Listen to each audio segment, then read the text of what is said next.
नमस्कार। मैं सुनीता कथा मंथन में आप सबका स्वागत करती हूँ। कथा मंथन में आज सुनिए आँख की किरकिरी उपन्यास का तीसरा अध्याय। लेखक रविंद्रनाथ टैगोर। इसके आँख की किरकिरी उपन्यास के आगे के दो भाग आपको हमारी प्लेलिस्ट से मिल जाएंगे। लिंक आपको एंड स्क्रीन पर मिल जाएगा।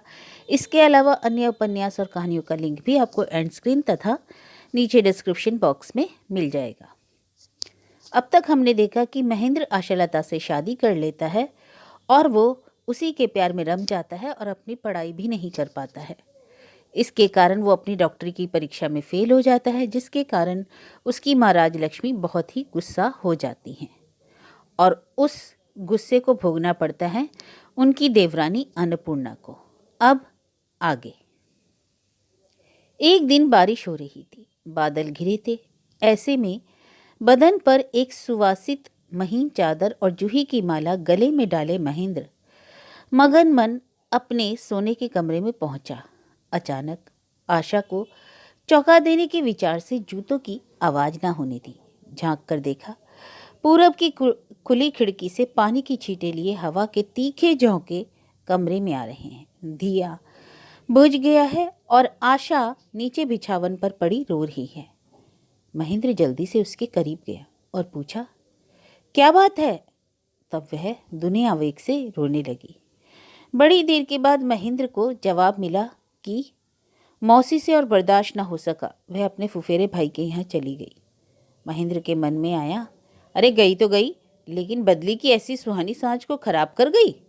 अंत में सारा गुस्सा माँ पर आया। वही तो इन सारे अनर्थों की जड़ है। महेंद्र ने कहा, हम भी वहीं चले जाएंगे जहाँ चाची गई हैं, देखते हैं माँ किससे झगड़ती है। और उसने नाहा की शोरगुल के साथ असबाब बांधने के लिए कुली को बुलाना शुरू कर दिया। राजलक्ष्मी समझ गई। धीरे धीरे महेंद्र के पास आई, शांत स्वर में पूछा, कहाँ जा रहा है? महेंद्र ने पहले कोई जवाब न दिया। 2-3 बार पूछे जाने पर बताया, चाची के पास। राजलक्ष्मी बोली, अरे तो मैं ही उन्हें यहाँ बुला देती हूँ। राजलक्ष्मी उसी समय पालकी पर सवार होकर अन्नपूर्णा के घर गई। गले में कपड़ा डालकर हाथ जोड़ते हुए कहा, खुश हो मजली बहू, मुझे माफ करो। अन्नपूर्णा ने जल्दी जल्दी उनके पैरों की धूल ली। कातर स्वर में कहा, दीदी मुझे क्यों दोषी बना रही हो? तुम जैसा हुक्म दोगी वैसा ही करूंगी। राजलक्ष्मी, तुम चली आई हो तो मेरा बेटा पुतहू भी घर छोड़कर यहीं आ रहे हैं। कहते कहते वह रो पड़ी। जेठानी देवरानी दोनों घर लौट आई। तब भी वर्षा हो रही थी। अन्नपूर्णा जब महेंद्र के कमरे में पहुंची, आशा का रोना थम चुका था। महेंद्र बातों से उसे हंसाने की कोशिश कर रहा था। आसार थे कि बदलियां यूं ही नहीं गुजर जाएंगी। अन्नपूर्णा ने कहा, चुन्नी तू मुझे घर में भी ना रहने देगी और कहीं जाऊं तो पीछे लग जाएगी? क्या मेरे लिए कहीं चैन नहीं? आशा चौंक पड़ी।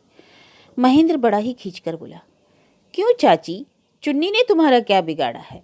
अन्नपूर्णा, बहू की ऐसी बेहयाई बर्दाश्त ना हो सकी, तुम तभी तो यहाँ से चली गई थी। फिर अपनी सास को रुलाकर मुझली ने मुझे क्यों बुलवाया? जीवन के इस अध्याय में माँ चाची ऐसी विघ्न कारिणी होती है, महेंद्र को इसका पता ना था। दूसरे दिन राजलक्ष्मी ने बिहारी को बुलवाकर कहा, बेटा बिहारी, तुम एक बार महेंद्र से पूछकर देखो, जमाने से गांव नहीं गए। मैं एक बार बारासत जाना चाहती हूँ। बिहारी ने कहा, जमाने से नहीं गई तो क्या हुआ? खैर मैं पूछकर देखता हूँ, मगर वह राजी भी होगा ऐसा नहीं लगता। महेंद्र, जन्मभूमि को देखने की इच्छा जरूर होती है, लेकिन माँ का वहाँ ज़्यादा दिन ना रहना ही अच्छा होगा। बरसात के मौसम में वह जगह अच्छी नहीं। महेंद्र बड़ी आसानी से राजी हो गया। इससे बिहारी थोड़ा कुड़ गया। बोला, माँ अकेली जाएंगी? वहाँ उनकी देखभाल कौन करेगा? भाभी को भी साथ भेज दो ना।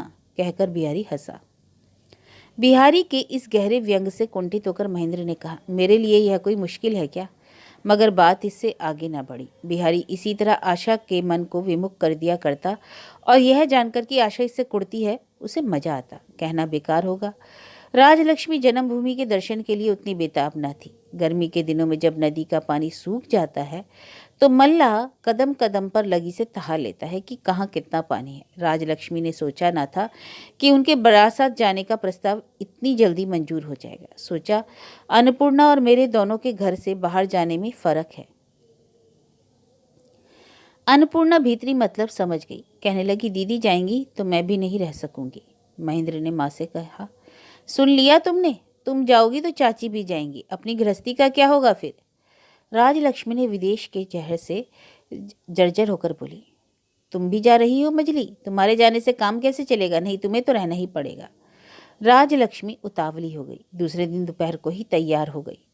महेंद्र ही उन्हें पहुंचाने जाएगा, इसमें किसी को भी शुबह न था। लेकिन रवाना होते वक्त मालूम पड़ा महेंद्र ने माँ के साथ जाने के लिए प्यादे और दरबान तक कर रखे हैं। बिहारी ने पूछा, तुम अभी तक तैयार नहीं हुए क्या भैया? महेंद्र ने लजाकर कहा, मेरे कॉलेज की। बिहारी, खैर तुम छोड़ दो, माँ को मैं वहाँ छोड़ाता हूँ। महेंद्र मन ही मन नाराज हुआ। अकेले में आशा से बोला, सचमुच बिहारी ने ज्यादती शुरू कर दी। वह यह दिखाना चाहता है कि वह माँ का ख्याल मुझसे ज्यादा रखता है। अन्नपूर्णा को रह जाना पड़ा, परंतु लाज, कुड़न और खींचने से वह सिमटी सी रही। चाची से यह दुराव देख कर महेंद्र नाराज हुआ और आशा भी रूठी रही।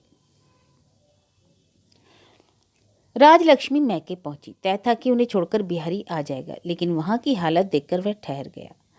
राजलक्ष्मी के मैके में महज दो एक बूढ़ी विधवाएं थी। चारों तरफ घना जंगल और बांस की झाड़ियां, पोखर का हरा भरा पानी। दिन दोपहर में भी सियार की हुआ हुआ से राजलक्ष्मी की रूह तड़प उठती। बिहारी ने कहा, माँ, जन्मभूमि तो यह जरूर है, मगर इसे स्वर्गादपि गरीयसी तो हरगिज नहीं कहा जा सकता। तुम्हें यहाँ अकेली छोड़कर लौट जाऊं तो मुझे पाप ना लगेगा? राजलक्ष्मी के प्राण भी कांप उठे। ऐसे में विनोदिनी भी आ गई। विनोदिनी के बारे में तो पहले ही कहा जा चुका है। महेंद्र से और कभी बिहारी से उसके विवाह की बात चली थी। विधना की लिखी भाग्य लिपि से जिस आदमी से उसका विवाह हुआ वह जल्दी ही तो चल बसा। उसके बाद से विनोदिनी घने जंगल में अकेली लतासी इस गांव में घुटकर जी रही थी। वही अनाथ राजलक्ष्मी के पास आई, उन्हें प्रणाम किया और उनकी सेवा जतन में जुट गई। सेवा तो सेवा है, घड़ी को आलस नहीं। काम की कैसी सफाई, कितनी अच्छी रसोई, कैसी मीठी बातचीत। राजलक्ष्मी कहती, काफ़ी देर हो चुकी बिटिया, तुम भी थोड़ा खा लो जाकर। वैसे राजलक्ष्मी उसकी फूफिया सास थी। अपने प्रति बड़ी लापरवाही दिखाती हुई विनोदिनी कहती, हमारे दुख से ही शरीर में नाराजगी की गुंजाइश नहीं। आह, कितने दिनों के बाद तो अपनी जन्मभूमि आई हो। यहाँ है भी क्या, काहे से तुम्हारा आदर करूं?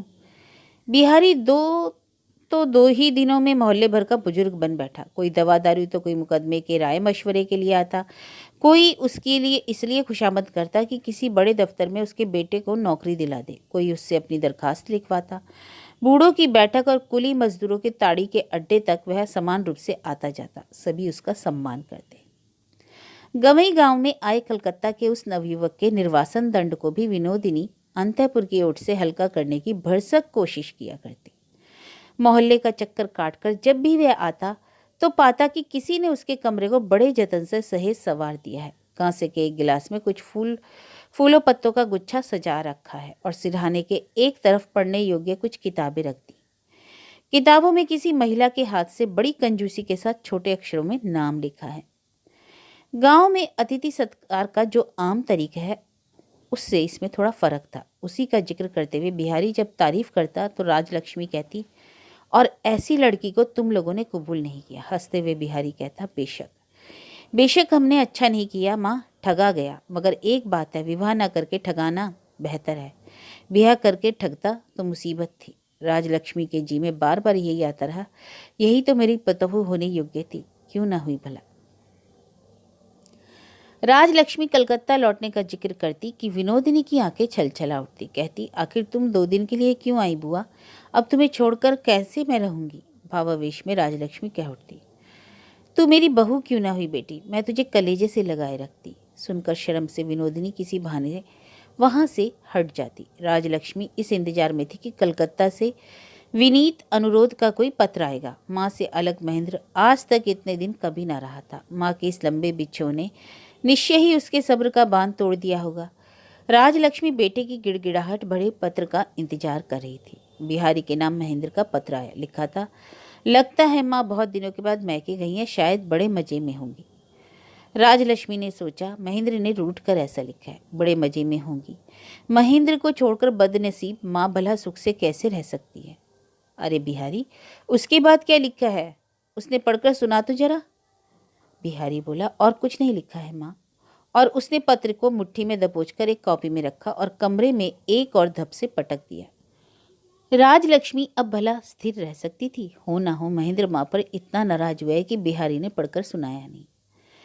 गौ के थन पर चोट करके बछड़ा जिस प्रकार दूध और वात्सल्य का संचार करता है, उसी प्रकार महेंद्र की नाराजगी ने आघात पहुंचाकर राजलक्ष्मी के घुटे वात्सल्य को उभार दिया। उन्होंने महेंद्र को माफ कर दिया। बोली, आह, अपनी बहू को लेकर महेंद्र सुखी है, रहे जैसे भी हो वह सुख से रहे। जो माँ उसे छोड़कर कभी एक पल नहीं रह सकती, वही उसे छोड़कर चली आई है। इसलिए महेंद्र अपनी माँ से नाराज हो गया। रह रहकर उनकी आंखों में आंसू बढ़ने लगे। उस दिन वह बार बार बिहारी से जाकर कहते रहे, बेटे तुम जाकर नहा लो, यहाँ बड़ी बद परहेजी हो रही है तुम्हारी। नहीं नहीं, तुम नहा ही डालो। राजलक्ष्मी एक तरह से अड़ी गई। बार बार जिद करने से बिहारी नहाने गया। उसका कमरे से बाहर कदम रखना था कि झपट कर राजलक्ष्मी ने वह किताब उठा ली और उसके अंदर के पत्र को निकाला। पढ़कर विनोदिनी सुनाने लगी। शुरू में महेंद्र ने माँ के बारे में लिखा था, लेकिन बड़ा ही मुख्तसर। बिहारी ने जितना भर सुनाया उससे ज़्यादा कुछ नहीं। उसके बाद था आशा का जिक्र। मौज, मजे और खुशियों से विभोर होकर लिखा था। विनोदिनी ने थोड़ा पढ़ा और शर्म से थक गई। कहा, यह क्या सुनोगी बुआ? राजलक्ष्मी का स्नेह से अकुलाया चेहरा पल भर में जमकर पत्थर जैसा सख्त हो गया। जरा देर चुप रही, फिर बोली, रहने दो। और चिट्ठी उन्होंने वापस न ली, चली गई। चिट्ठी लेकर विनोदिनी को क्या रस मिला वही जाने। पढ़ते पढ़ते उसकी आंखें दोपहर के तपे बालू सी जलने लगी। उसका निश्वास रेगिस्तान की बेयार जैसा गर्म हो उठा। कैसा है महेंद्र और कैसी है आशा, और इन दोनों का प्रेम ही कैसा है, यही बात उसके मन को मतने लगी। पत्र को गोद में डाले, पांव फैलाए, दीवार से पीठ टिकाकर वह सामने ताकती रही और सोचती रही। महेंद्र की वह चिट्ठी बिहारी को फिर ढूंढे ना मिली। अचानक उसी दिन दोपहर में अन्नपूर्णा आ धमकी। किसी बुरी खबर की आशंका से राजलक्ष्मी का कलेजा सहसा कांप उठा। कुछ पूछने की हिम्मत उन्हें ना हुई। वह फक पड़े चेहरे से अन्नपूर्णा की तरफ ताकती रह गई। अन्नपूर्णा ने कहा, कलकत्ता का समाचार ठीक है, तो फिर तुम यहाँ कैसे? राजलक्ष्मी ने पूछा। अन्नपूर्णा बोली, दीदी अपनी गृहस्थी तुम जाकर संभालो। संसार से अपना जी उचट गया है। मैं काशी जाने की तय करके निकली हूँ। तुम्हें प्रणाम करने आ गई। जान में अनजान में जाने कितने कसूर हो गए, माफ़ करना। और तुम्हारी बहू? कहते कहते आंखों में आंसू फन उठे। वह नादान बच्ची है, उसकी माँ नहीं है। वह दोषी हो चाहे निर्दोष, तुम्हारी ही है। अन्नपूर्णा और बोल ना सकी। राजलक्ष्मी जल्दी में से उसके नहाने खाने का इंतजाम करने गई। बिहारी को मालूम हुआ तो वह घोष की मटिया से दौड़ आया। अन्नपूर्णा को प्रणाम करके बोला, ऐसा भी होता है भला? हम सबको निर्दयी की तरह ठुकरा कर तुम चल दोगी?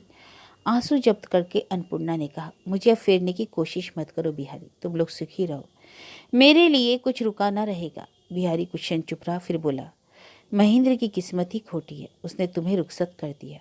अन्नपूर्णा चौंक कर बोली, ऐसा मत कहो, मैं उस पर बिल्कुल नाराज नहीं हूँ। मेरे गए बिना उनका भला ना होगा। बहुत दूर तक ताकता हुआ बिहारी चुप बैठा रहा। अपने आंचल से सोने की 2 बालियां निकालकर अन्नपूर्णा बोली, बेटे ये बालियां रख लो, बहू आए तो मेरा आशीर्वाद जताकर इन्हें पहना देना। बालियां मस्तक से लगाकर आंसू छिपाने के लिए बिहारी बगल के कमरे में चला गया। जाते वक्त बोली, मेरे महेंद्र की और मेरी आशा का ध्यान रखना बिहारी। राजलक्ष्मी के हाथों उन्होंने एक कागज़ दिया। कहा, ससुर की जायदाद में मेरा जो हिस्सा है वह मैंने इस वसीयत में महेंद्र को लिख दिया है। मुझे हर माह सिर्फ 15 रुपये भेज दिया करना। झुककर उन्होंने राजलक्ष्मी के पैरों की धूल माथे लगाई और तीर्थ यात्रा को निकल पड़ी।